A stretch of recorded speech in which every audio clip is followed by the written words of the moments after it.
Hi everybody, Leon Williams here with Luca Financial Services and the New Start family of companies coming to you with this edition of the Financial Moment. Boy, what a tumultuous few weeks we've had.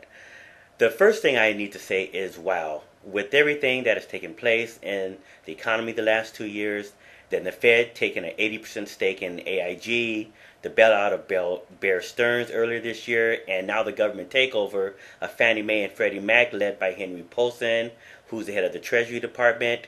With that, they guaranteed and opened up a $200 billion line of credit to fund all Fannie Mae and Freddie Mac bonds. And in doing that, took them over. So in a different segment, I'll record and I'll talk about who Fannie Mae is, who Freddie Mac is, what their purpose is, and why we need them. But in this segment, I just want to spend 6 to 7 minutes just to talk about the wow factor in what happened last weekend. This is probably one of the largest expansions of government in the history of the United States, which absolutely had to happen and was an inevitable choice. And that's the part that I really don't like, especially as a free enterprise advocate, and many of you who are free enterprise advocates probably do not like it either. That being said, I want to talk about the massive reality of what this means short term, what it means midterm, and what it means long term. So let's start with last week. Last week we were beginning to see a deterioration in capital markets, much like that leading up to Bear Stearns back in March. You saw a 300-point down day of the Dow back on Wednesday, Thursday getting worse. Then on Friday you saw what was happening in the bond market. PIMCO, who is the largest purchaser of mortgage bonds in the United States and one of the largest purchaser of bonds in the world, said we will not buy any more mortgage bonds of any kind, conforming or otherwise. Then on Friday you had international purchasers saying the same thing, which next would have led to dumping of conforming bonds with Fannie Mae and Freddie Mac.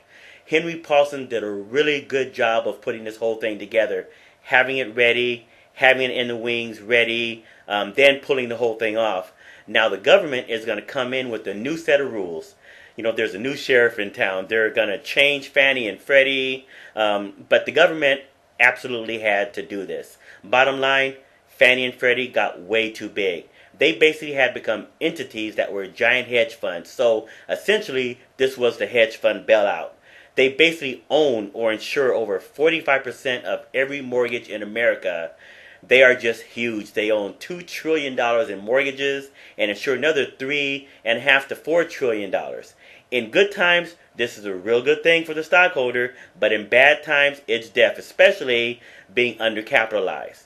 A lot of people joke that this is just way too much government, but if you look at what happened with the S&L crisis in 1989 and going into 1990, as the savings and loan industry was imploding from several years of very bad lending, and the economy went into a recession, the government stepped in, bailed out the S&L industry, which very few people were in agreement with at the time. But I have to say that the government did it right by creating a Resolution Trust Corporation to handle all of the assets of those entities, which took some 3 to 3.5 years, then shut the entity down for a cost of taxpayers to the tune of about $300 billion. But you look at the track record today, and the government has recouped a little over $225 billion with the way they did the new setup of the savings and loan industry, the banking guidelines, fees, etc. So that was a huge victory, but in the beginning, it was a total mess. I'm kind of hoping the same thing is going to happen here. Short term, this is wonderful for the mortgage industry, which was the only possible choice other than collapse. What this is going to cause is big banks and institutions to get on the buy side of mortgage-backed securities, but unfortunately, this does not solve the problem. The government's bailout allows the chaos to continue at the normal pace and level that it did before, but it shores up and builds a nice bridge and a foundation that means it probably won't get worse, but we will continue to stay sideways. I think next step, the government will get involved in buying mortgage-backed securities, which is just more government expansion, which again, I really don't like. Looking at the charts and graphs, I think that we can probably see rates back into the 5.5% range short term. Midterm, I think you'll be seeing the government downsizing Fannie Mae and Freddie Mac, which essentially means that they will be carrying a lot less mortgages and making our economy less dependent on their solvency. The other thing is, I think the automobile industry will be holding their hand out next. You know, why? Because they've lost a lot more money than Fannie Mae and Freddie Mac. But at this point, if all it is Bear Stearns, Fannie Mae, and Freddie Mac, the cost to the taxpayer will be minimal. And I believe long term, free enterprise will win out, but we have a lot of things to watch out for. We have a very tough economy ahead. We have a tough housing market that has to work through all of the bad loans that were done, which I can say are not being done anymore.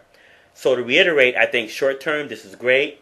Midterm, we're going to have a very tough road ahead, working through all the option arms or negam loans that as they're called, that are being that are going to recast the first quarter of 2009, which will take us all the way into 2011. And just a reminder, recasting means that the payment will go from the minimum payment, which might be around 1%, to the 30-year payment, which might be anywhere from 6.5% to 9% interest rate, effectively increasing mortgage payment by about 60 to 90%. If you would like a complete financial checkup, asset optimization analysis, option arm analysis, or to talk to about our mortgages under management program, please give us a call at the number on the screen. Again, thank you for this edition of the Financial Moment. Have a great day, and we'll see you next time.